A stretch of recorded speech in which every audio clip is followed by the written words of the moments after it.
Birds can be easily spotted sitting on power lines, right? Would you ever dare to touch a live wire? Of course not, because it will likely to kill you. So how come birds are sitting on high voltage power lines without getting shocked? Isn't it strange? Do birds have some magical ability to withstand such a high voltage? Have you ever wondered about it? If you thought it is a magic, then you are wrong. No, it is not a magic, it is a science.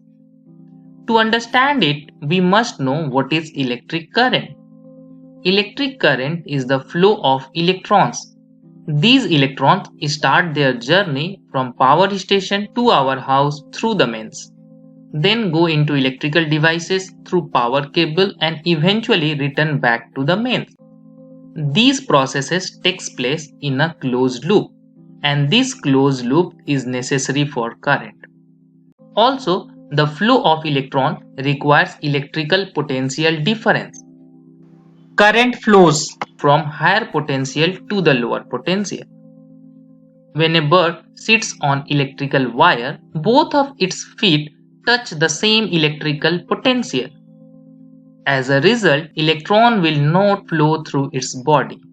Electron do not have any reason to flow through its body, right? No flow of electron means no current through the bird's body, and bird will be completely safe. Birds will be safe until they touch simultaneously two electric wires, especially with different potential. At such situation, it will open up a path for electron from higher potential to the lower potential through the bird's body, and birds will get a shock.